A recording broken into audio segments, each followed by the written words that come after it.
Bonjour les Verseaux, j'espère que vous allez bien. On se retrouve pour la suite, votre suite du mois de novembre. Donc, bah oui, parce qu'on a déjà une semaine qui est passée. Donc, on va regarder vos énergies. Donc, on va faire semaine par semaine et domaine par domaine. Enfin, en tout cas, 2 domaines précis. Sentimental, pro. Et puis, on ira voir les événements marquants. Globalement, qu'est-ce qui va se passer sur votre mois de novembre. Ok ? Allez, on va commencer avec la vie sentimentale et puis je compléterai aussi avec des oracles. Allez, vie sentimentale pour les Verseaux, novembre 2025.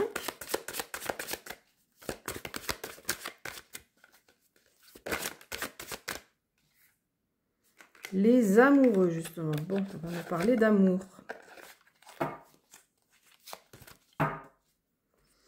Alors, semaine 2, puisque déjà la semaine 1 est déjà passée. Semaine 3 et semaine 4. Ok. Et puis, on va demander un message au grand oracle de l'amour pour les Verseaux. Fidélité. Ok. Ok. Alors, semaine 2, vous êtes dans cette énergie du cavalier de bâton. Vous êtes tout feu, tout flamme. Vous avez envie d'avancer. Peut-être que vous avez si vous êtes en couple, vous avez envie d'avancer dans la relation. Vous avez envie de construire. Vous avez envie que ça aille plus loin. Vous avez envie de vous projeter. Vous êtes hyper motivé, hyper enthousiaste. Et si vous êtes célibataire, vous avez cette énergie de... Vous êtes motivé pour être en couple, vous avez envie d'être en couple et voilà, ça vous tient vraiment à cœur, mais avec beaucoup d'enthousiasme. Semaine 3, on est dans le 6 de denier nous parle de générosité, de stabilité, j'allais dire équilibre, mais c'est oui, équilibre, stabilité, de l'harmonie, on se sent bien. Donc, que vous soyez en couple ou célibataire, semaine 3, vous vous sentez bien. Peut-être que la personne a répondu positivement à vos envies ici, si vous êtes en couple. Et si vous êtes célibataire, et ben, ma foi, vous vous sentez équilibré, vous vous sentez en harmonie avec vous-même. Et ça, c'est un super atout pour être en couple. Et semaine 4, on a le 7 de coupe qui nous parle un peu de choix multiples. Donc, et on a derrière la fidélité. Donc, si vous êtes en couple, la fidélité peut la notion de fidélité peut vous challenger, mais moi je pense que c'est plutôt vous qui, plutôt que le partenaire qui aurait d'autres opportunités, c'est peut-être vous, si vous êtes en couple, qui peuvent, vous pouvez peut-être rencontrer quelqu'un, et du coup ça vient un peu challenger cette notion de fidélité. Donc posez-vous la question. Qu'est-ce qui est important pour moi? Est-ce que la fidélité, c'est important? C'est une valeur à mes yeux ou pas? Enfin, voilà. Posez-vous ces questions-là parce que ça va un petit peu vous challenger visiblement. Si vous êtes célibataire, vous êtes... avec le 7 de coupe, c'est la carte de la même façon du choix multiple. Donc, vous pourriez être... Alors, ah oui, ça peut être... Ok. Vous pourriez aussi rencontrer quelqu'un qui est en couple, lui-même ou elle-même.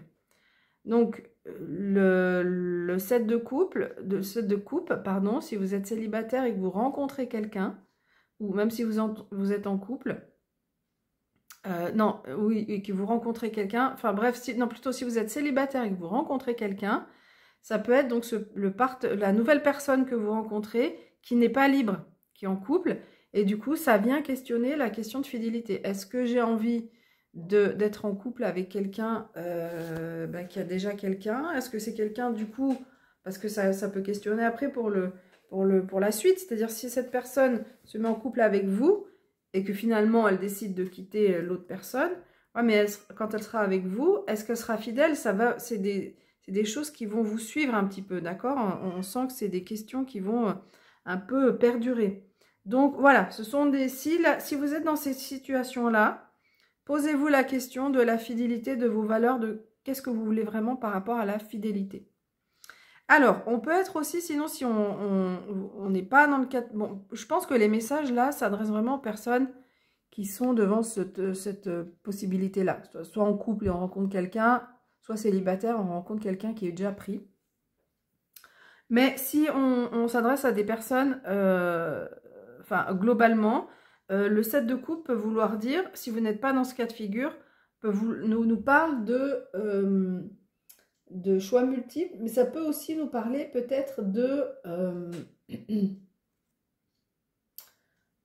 d'éparpillement, d'être un peu éparpillé. On ne sait pas trop ce qu'on veut, ok? Dans la vie sentimentale, semaine 4, on a envie de foncer. Si vous êtes célibataire, on a envie de foncer, on a envie d'avancer, on a envie d'être épanoui, d'être équilibré. Mais peut-être vous êtes pris, peut-être oui, entre ça, entre à la fois j'ai envie de foncer, d'avancer, de faire ceci, cela, et puis à la fois j'ai envie de calme, d'équilibre, de tranquillité, sérénité. Et du coup, semaine 4, bah, vous questionnez, vous dire bon, ouais, mais bon, la stabilité c'est bien aussi, c'est confortable. Oui, mais bon, avancer, moi j'ai aussi envie des fois d'avancer, que ça punch un peu plus, quoi, ok? Et du coup, il y a toujours quand même en filigrane la question de fidélité. Alors, fidélité, ça peut être, bon, bien évidemment, on est dans la vie sentimentale par rapport au partenaire. Ça peut être la fidélité par rapport à vos valeurs, à qu'est-ce que vous voulez vraiment. Et donc, il faudra vous questionner avec ce 7 de coupe. Ok, on continue avec la vie pro pour les Verseaux. Alors, vie pro, c'est donc vie professionnelle, vie étudiante si vous êtes étudiant, ou ce sont les activités en dehors du foyer si vous n'avez plus d'emploi. Donc on y va pour les Verseaux novembre 2025.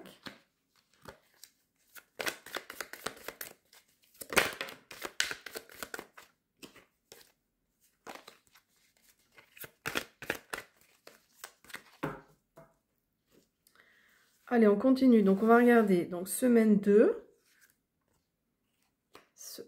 Ah ben ça c'est incroyable. Vous avez la même carte. Ok, je reviendrai là-dessus. Semaine 3, en plus à la même semaine, placée au même endroit. Semaine 3. Semaine 4. Ok, vous avez donc le diable, arcane majeur. Et on va compléter avec l'oracle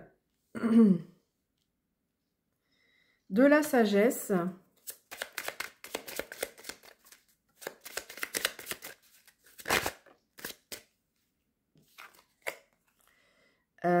Ok, on nous parle du foyer. Bon, vie sentimentale, vous êtes donc dans je vais répéter, dans la même énergie du cavalier de bâton. Vous avez envie d'avancer, c'est presque, il peut être même impatient, ok?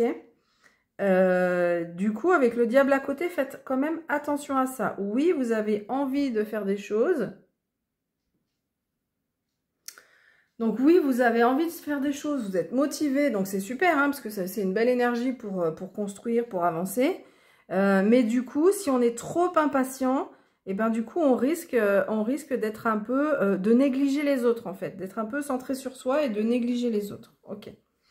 Bon, mais c'est quand même une énergie qui vous permet, au niveau professionnel, d'être très constructif, d'aller de l'avant, beaucoup de vivacité. Il y a juste, voilà, cette impatience qui peut être là, mais vous êtes en capacité à prendre des décisions. Donc, voilà, c'est une belle énergie au niveau pro. Donc, semaine 3, il y a ce diable. Alors, le diable, il a plusieurs significations, mais déjà, il peut parler d'argent. Hein. Il peut parler d'une promotion ou d'un gain financier. Voilà, ça c'est une possibilité parce que le diable représente cette carte.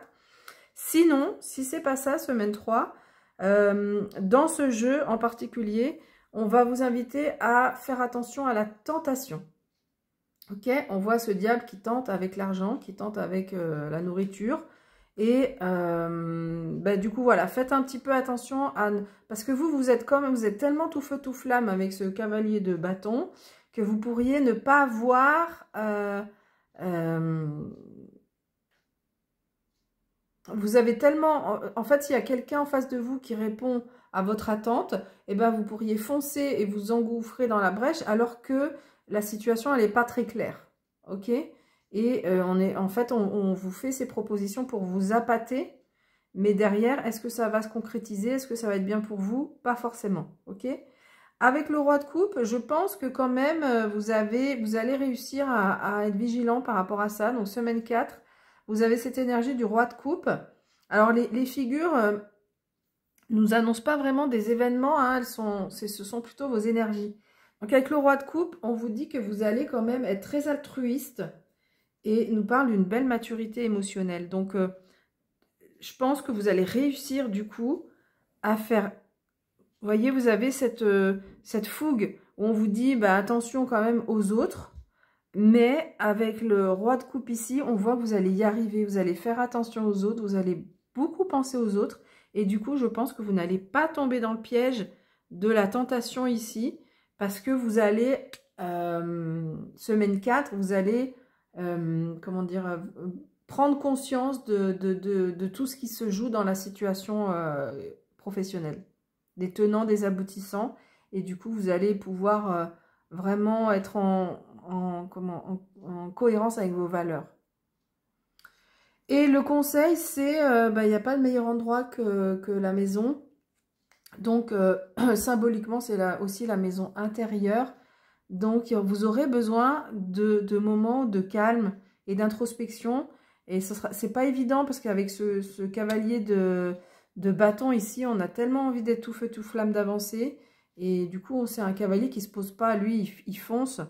Mais on vous dit, sur la vie pro, prenez le temps, la semaine 3 surtout, je pense, prenez le temps d'avoir des temps d'intériorisation, de prendre du recul par rapport à la situation, de vous mettre dans une situation de calme, donc calme émotionnel et calme surtout au niveau cérébral, intellectuel, pour vraiment analyser les tenants et les aboutissants. Vous allez réussir à le faire avec le roi de coupe, mais du coup, on vous conseille de prendre ces moments de calme. Si vous voyez que ça, vous êtes dans tous les sens, là, vous êtes à fond, et ben, invitez-vous à prendre du temps pour vous tranquilliser et vous aurez les idées plus claires.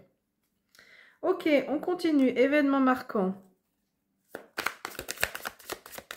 Qu'est-ce qui va être important pour vous?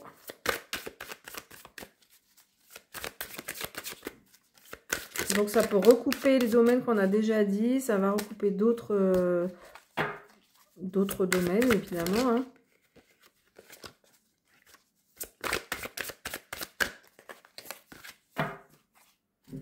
Alors, on y va. Alors, attendez, je remonte ça. Alors, semaine 2. Semaine 3.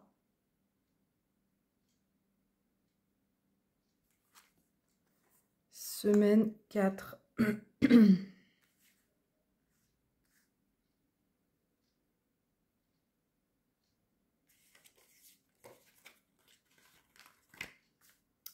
Semaine 4, semaine 4. Il y a une hésitation, c'est pas clair.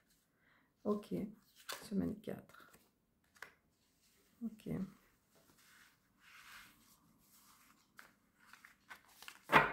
Alors du coup, je ne l'ai pas dit tout à l'heure, mais quand on a la même carte, en plus sur la même semaine, dans deux domaines différents, ça veut dire qu'il peut y avoir un lien quand même entre la vie professionnelle et la vie sentimentale. Ok ?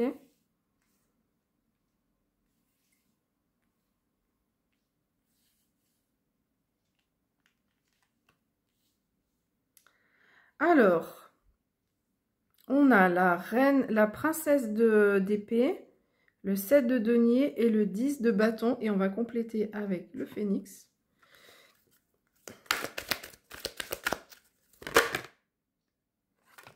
Lâcher prise dans l'instant. Ok.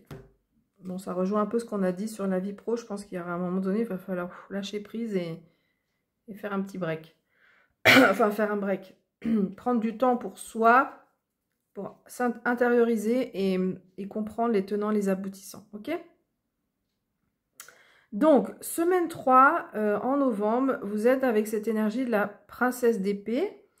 La princesse d'épée, elle vous dit que vous avez beaucoup de perspicacité d'esprit. Plutôt de rapidité d'esprit, perspicacité, rapidité d'esprit, et vous aimez apprendre. Donc, s'il y a une formation quelque chose de nouveau que vous auriez envie d'apprendre, vous êtes tout à fait bien disposé pour le faire. Donc, n'hésitez pas à, si jamais il y a une opportunité pour vous inscrire à une formation ou faire quelque chose, apprendre des choses nouvelles, semaine 2, vous êtes dans les bonnes dispositions. Et on va dire globalement sur le mois de novembre. Ok, ça ne va pas s'arrêter. C'est pas parce que on a des bonnes capacités pour apprendre que ça s'arrête à la fin de la semaine. Ok, mais sur le mois, donc allez-y. Semaine 3, il y a ce 7 de denier. Ce 7 de denier, il vous dit que, en fait, ça me fait penser à ce qu'on a dit sur la vie pro, mais même aussi sur la vie sentimentale. Vous êtes en train de construire les choses petit à petit. Le cavalier de bâton, tout à l'heure, j'ai parlé d'impatience. Et du coup, quand on est impatient, on a tendance à voir que ce qu'on n'a pas. On ne voit pas ce qu'on a déjà. Et le 7 de denier, il vous dit, vous avez déjà... on vous invite à être patient. Et visiblement, semaine 3, alors c'est bien parce qu'on a les cavaliers de bâton ici.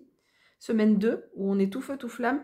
Et visiblement, on va réussir, mais je l'ai dit aussi dans la vie pro, mais on va réussir à prendre ce recul dont on a besoin.